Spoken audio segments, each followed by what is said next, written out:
भंते करुणाशील राहुल जी ने जो हमें बताया है।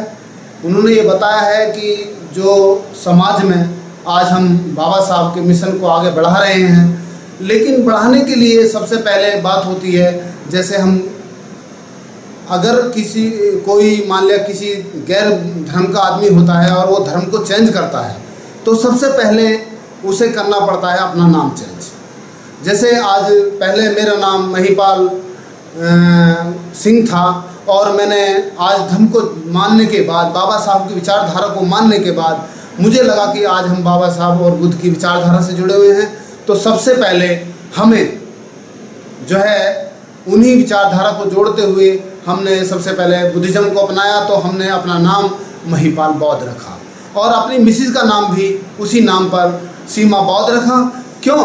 क्योंकि जब हम बाबा साहब और बुद्ध की विचारधारा से जुड़े हैं तो हमें सबसे पहले कड़ी नाम अपना चेंज करना चाहिए।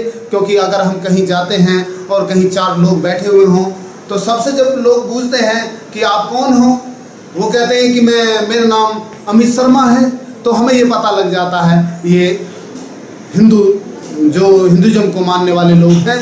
और कोई अगर वहाँ मिल जाता है वो कहने लगता है मेरा नाम जो है विनोद खान है, तो उससे ये पता लग जाता है कि ये भी मुसलमान हैं। ऐसे ही और अन्य धर्म के लोग उसे पूछते हैं तो नाम से ही पता लग जाता है। तो हमने भी अपने नाम को ये सोचा कि हम मेरे नाम से भी ये महसूस हो, लोगों को ये पता लगे कि हम भी बौद्ध हैं। उसके बाद में आती है बात उसकी घर में, जैसे मान लिया आज हमने बुद्धिज़्म को अपनाया है, तो बुद्धिज़्म को अपनाने के बाद सहज हमें जो हमारे रीति रिवाज हैं उनको भी चेंज करना चाहिए। क्यों? लोग ज़्यादातर मैं देखता हूँ बाबा साहब के और बुद्ध की विचारधारा को मान रहे हैं, लेकिन मानने के साथ साथ वो केवल अपने तक सीमित रहते हैं। जब अपने तक सीमित रहते हैं तो लोगों को से चाहते हैं कि लोगों में परिवर्तन आए। परिवर्तन कैसे आएगा? जब तक हम अपने विचारधारा, जो बुद्ध की विचारधारा है, बाबा साहब की विचारधारा है, जब तक हम उस विचारधारा से नहीं जुड़ेंगे और जब तक हम उनके जो हमारे बताए हुए बुद्ध और बाबा साहब का रास्ता है, जब तक हम उस रास्ते को नहीं जानेंगे और जब तक उस पर नहीं चलेंगे, तब तक हमारा बुद्धिज़्म का जो है मोमेंट है, जो बुद्ध का जो संदेश है अपदीपो भव, जब तक हम अपने ऊपर जो है वो नहीं कर सकते कि सक्षम नहीं हो सकते। इसलिए लोग आज जो मनवादी लोग हैं वो लोग ये कहते हैं कि चाहे जाए कितना भी बाबा साहब की जय जयकार कर लो, बुद्ध की जय जयकार कर लो, लेकिन शाम जैसे भी होगी वो तुरंत के तुरंत हमारे घर आ जाओगे। आज वो सबसे बड़ी उनकी जो ताकत है, आज मैं आपको बताऊं, सबसे बड़ी जो ताकत है उनकी ताकत है जो हमारे कीमती पैसा, जो हम मेहनत मजदूरी से जो आज हम कमा रहे हैं, कमाने के साथ साथ जो हम कमा रहे हैं, अपने बच्चों का पेट पालन कर रहे हैं, अपने बच्चों का पेट काट काट के हम लोगों को उस पैसे को जोड़ते हैं। लेकिन उस पैसे को जोड़ने के साथ साथ जहां हमारे कोई रीति रिवाज आ जाते हैं, त्यौहार आ जाते हैं, उस कीमती पैसे को हम अपने पैसे को उस त्यौहार के माध्यम से उन मनवादी लोगों के तक उस पैसे को पहुंचा देते हैं और उस पैसे को वो हमारा जेब खाली हो जाती है। और जब खाली हो जाती है, जो हमारी मेहनत का पैसा है उन लोगों के पास चला जाता है और उस पैसे से हमारे कीमती पैसे को, उस पैसे को अपने ऊपर इस्तेमाल करके अपने बच्चों को IAS PCS बनाते हैं और जिससे IAS PCS बनाने के बाद अच्छे अच्छे ओहदे पर ले जाते हैं। और वही कारण है कि हम लोगों को वो फिर दोबारा से वहीं की वहीं उस कड़ी पर ले आ जाते हैं हम जहाँ से उठे थे और वहीं हम दोबारा से वहीं पहुँच जाते हैं। इसलिए सबसे पहले मेरा ये जो संदेश है, मेरा मानना है कि जो हम कीमती पैसा कमा रहे हैं, जो हमें बाबा साहब की विचारधारा मिली है, बुद्ध की विचारधारा मिली है, उस पैसे को अगर उस कीमती पैसे को अपने बच्चों के भविष्य के लिए, अपने बच्चों के भविष्य के उनके पीछे लगाएं, तो हमारा आने वाला पल जो होगा वो उज्जवल होगा। इसलिए मेरा तो मानना यही है कि जो बुद्ध की और बाबा साहब की विचारधारा से जुड़े, तो सबसे पहले उस पैसे को, कीमती पैसे को, मेहनत मजदूरी जो करते हैं उस पैसे को बचाएं और अपने बच्चों के ऊपर लगाएं। बोध जी, मेरा एक सवाल ये है कि आप जो गांव-गांव में जा रहे हैं, बाबा साहब की विचारधारा को आपकी जो टीम लखवा की है वो फैला रही है, उसमें दिक्कतें कहाँ आ रही हैं? लोग क्यों नहीं जुड़ रहे बाबा साहब से ज़्यादा? दिक्कतें जो आ रही हैं, सबसे पहले तो मैं एक बात बताऊँगा, जो समस्या जो आ रही है जी, क्योंकि समस्या ये आ रही है, जैसे हम लोग काम कर रहे हैं आज, और संगठन के लोग भी काम कर रहे हैं और बिरादरी के लोग भी काम कर रहे हैं, उनकी एक विचारधारा है। उनकी एक विचारधारा है, उनको मोमेंट की ये है कि उन्हें काम क्या करना है। उन्हें काम करना है कि आज हमें मान लिया मंदिर के ऊपर काम करना है, तो वो मंदिर के ऊपर काम कर रहे हैं। और हम जो बाबा साहब और बुद्ध की विचारधारा से जुड़े हुए हैं, हमारी सबसे पहले एक विचारधारा नहीं है। कोई तो गा रहा है पाखंडवाद के ऊपर, कोई किस चीज़ के ऊपर, किस चीज़ के ऊपर। हमें सबसे पहले ये देखना चाहिए, जिस गांव में हम जा रहे हैं, सबसे पहले हमें ये देखना चाहिए हमारे युवा हैं, तो युवान के लिए सबसे पहले उनकी रोजगार के लिए ज़रूरत है, उनकी शिक्षा के लिए ज़रूरत है। उनकी ज़रूरतों को देखते हुए हमें सबसे पहले उन ज़रूरतों को देखते हुए उसी तरीके से हमें उन बच्चों को समझाने का काम करना चाहिए। है तो वहाँ युवा, और हम उन्हें बता रहे हैं कि उन लोगों ने ऐसे से करा, उन लोगों ने ऐसे से करा, तो उनमें परिवर्तन कैसा आ जाएगा? परिवर्तन नहीं आ पाता, और नहीं परिवर्तन आता तो वो लोग हमारे विरोधी हो जाते हैं। इसलिए हमें सबसे पहले बुद्ध भी ये कहते हैं, अगर किसी को देशना देनी है और कहीं हमें देशना के लिए काम जाना है, तो हम सबसे पहले उससे ये पूछें कि आखिर तुम्हें ज़रूरत क्या है। जब तक हमें उन बच्चों की ज़रूरत की नहीं पता लगेगी, अगर भूखे को अगर तुम देशना देने लगे तो वो देशना नहीं सुनेगा, वो तो केवल उसको ध्यान लगा रहेगा कि कैसी मुझे खाना मिल जाए और खाना खा लूँ। जो आपने कीमती समय दिया है वो समय बेकार चला जाएगा। सबसे पहले हमें ये देखना चाहिए आज हमारे समाज को ज़रूरत किस चीज़ की है। अगर हम उस ज़रूरत को समझ जाएंगे तो हमारा समाज सहज सहज हमसे जुड़ने लगेगा और हमारे साथ चलने लगेगा। आप अपनी तरफ से क्या दान करते हैं समाज के युवाओं के लिए? कुछ किताबें वगैरह, या कोई समय, या कोई संस्था आपको कोई पैसा वगैरह अवेलेबल कराती है, या अपनी जेब से जा रहे हैं?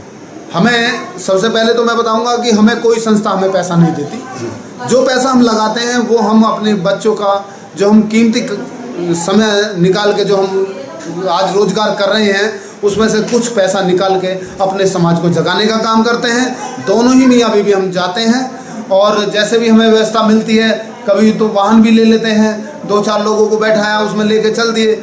हमने ये चुन रखा है कि मान लिया हमें महीने में 2 दिन जाना है, तो हम 2 दिन समय समाज के लिए देते हैं। जो जैसे भी हम पे बनता है, जितना भी बनता है, उसके हिसाब से ही हम लोगों को जगह। एजुकेशन क्या है आपकी?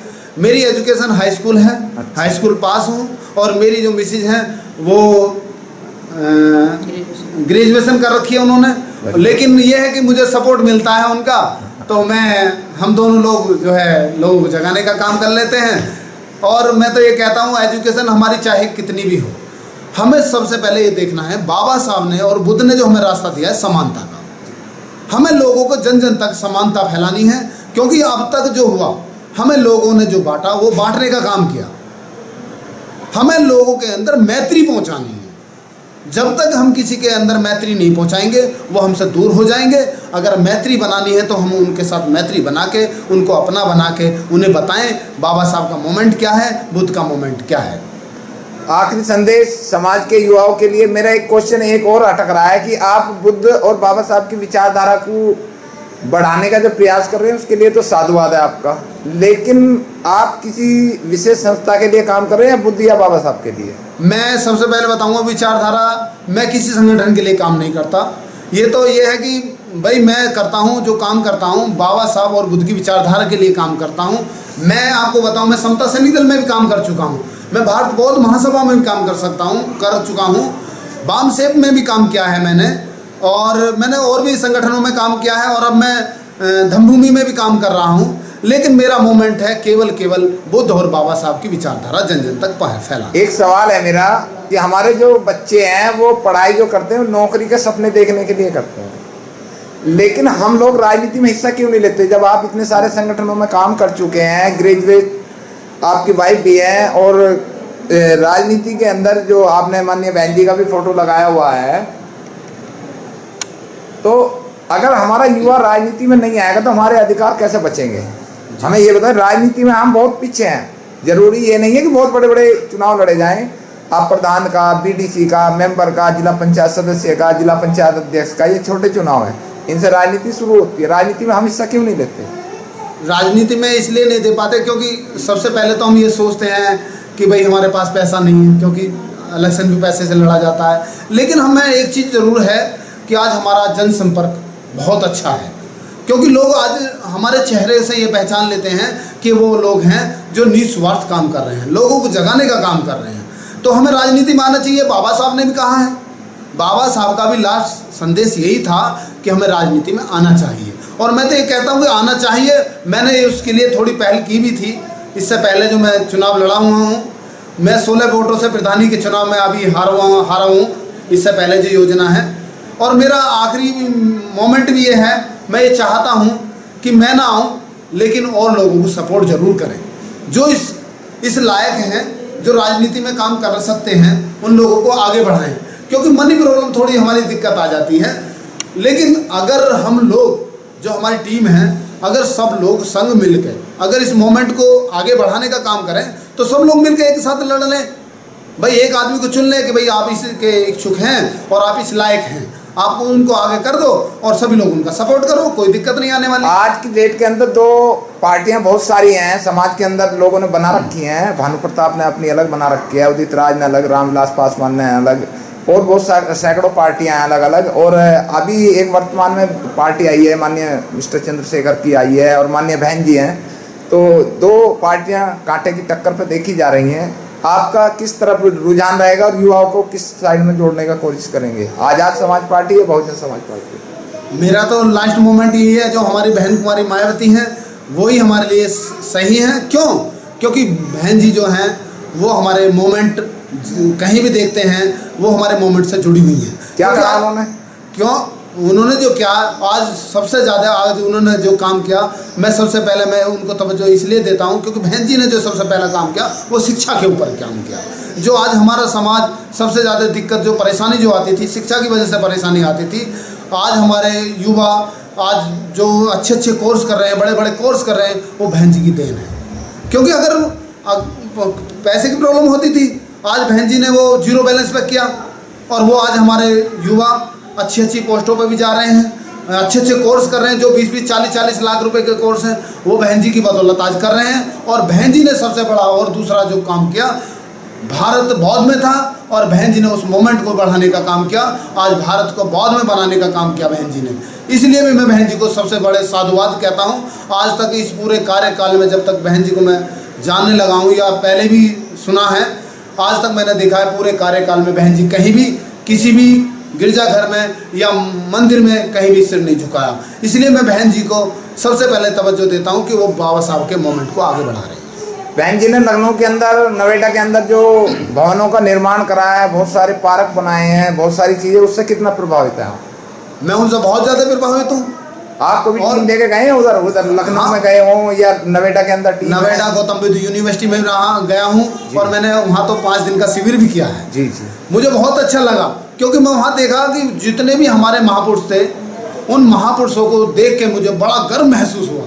मैं तो कभी सोच भी नहीं था सकता था कि मेरे ये भी महापुरुष हैं, लेकिन वहाँ जाकर मुझे गर्व हुआ कि ये महापुरुष, इन लोगों ने हमारे लिए ये काम किया।